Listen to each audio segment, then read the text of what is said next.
Salam, salam sejahtera Bapak Ibu Saudara-saudara terkasih dalam Kristus. Semoga sukacita dan damai Natal meliputi hati dan hidupmu.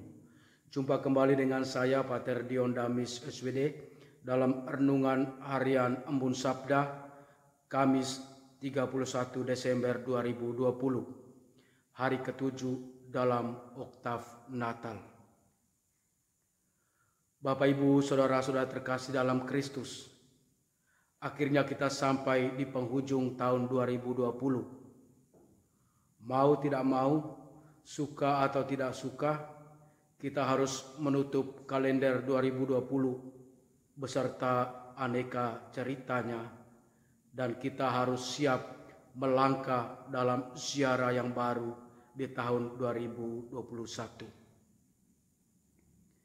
Bacaan Injil pada hari terakhir tahun 2020 menyadarkan kita akan siapakah Allah bagi kita dan juga siapakah kita sesungguhnya di hadapan Tuhan.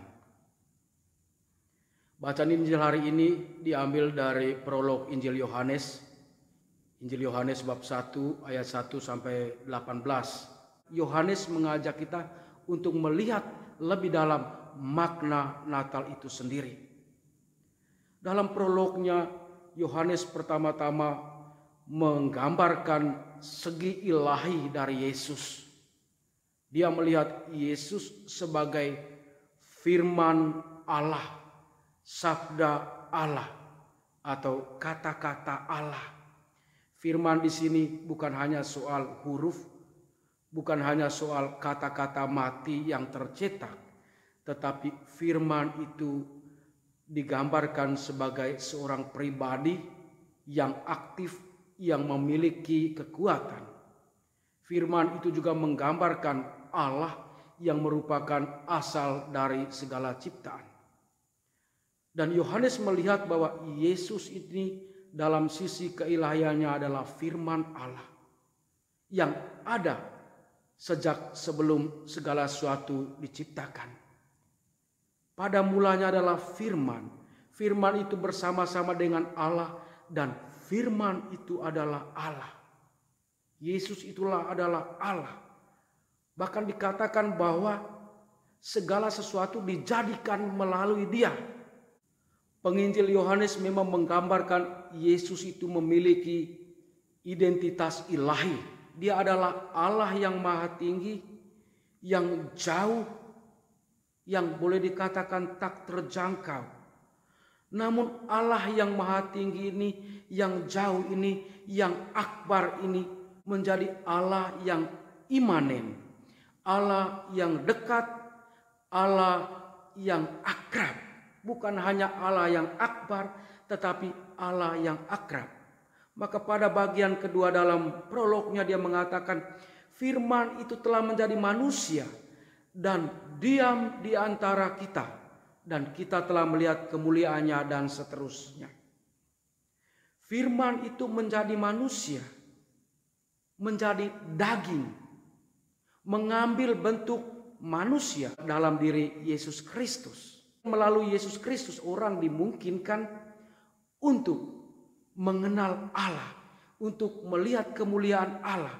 Allah yang jauh kemudian menjadi dekat dengan manusia. Dia masuk dalam secara manusia dan tinggal di antara kita. Tinggal dalam terjemahan yang lain dikatakan berkemah, membuat tenda, ada bersama kita. Itulah peristiwa yang mau dijelaskan oleh Yohanes tentang Natal. Kelahiran Yesus adalah peristiwa di mana Allah yang tinggi ini menjadi manusia. Pertanyaannya, untuk apa dia menjadi manusia? Dikatakan supaya orang mengenal Allah, supaya orang melihat kemuliaan Allah. Tetapi satu hal yang penting lagi yang ditekankan dalam prolog ini, bahwa supaya setiap orang yang percaya kepada Dia, kepada Anak Allah yang menjadi manusia ini diberikan kuasa atau mendapatkan kuasa untuk menjadi anak-anak Allah. Maka anugerah terbesar dari kedatangan Yesus adalah anugerah untuk menjadi anak-anak Allah. Anak yang dicintai, yang dikasihi oleh Allah, yang berharga di hadapan Allah. Saudara-saudara, Yohanes berbicara soal kelahiran kita. Dengan peristiwa firman menjadi manusia, kita dilahirkan secara baru sebagai anak-anak Allah. Natal itu akhirnya bukan hanya soal kelahiran Yesus, tetapi juga adalah kelahiran kita. Kelahiran kita menjadi anak-anak Allah. Lewat kelahiran ini, kita mendapat identitas baru sebagai anak-anak Allah yang dicintai, yang dikasihi, yang berharga di hadapan Tuhan. Identitas sebagai anak-anak Allah ini mendefinisikan siapakah kita sesungguhnya di hadapan Allah. Mungkin dalam hidup ketika orang bertanya, siapakah Anda?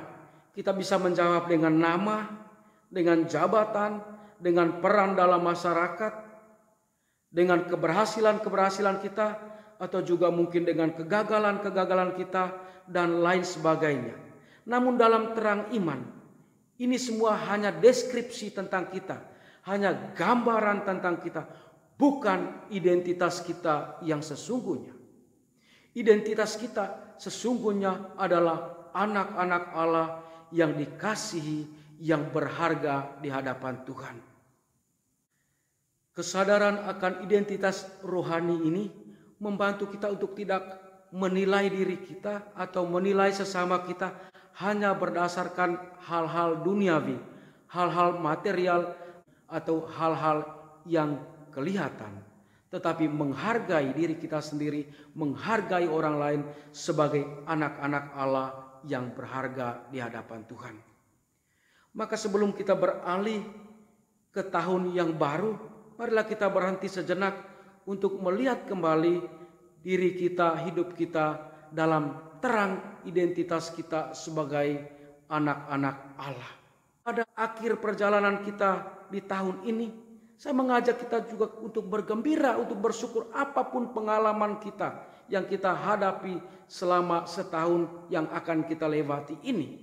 Sebagai orang beriman kita sadar bahwa di balik semua pengalaman itu apapun bentuknya, Tuhan menyertai kita dan mengantar kita sampai pada akhir tahun ini. Maka saudara-saudari terkasih, seraya bersyukur atas anugerah Tuhan yang menjadikan kita anak-anak Allah. Kita adalah orang-orang yang dikasihi. Marilah kita mengenang kebaikan Tuhan. Kita bergembira dan bersyukur. Dan kita juga membarui hidup kita. Terutama membarui relasi kita dengan Tuhan. Agar kita selalu berjalan dalam terang Tuhan. Tuhan sertamu. Semoga saudara-saudara sekalian dilindungi, dibimbing, dan diberkati oleh Allah yang Maha Kuasa, Bapa dan Putra dan Roh Kudus. Amin.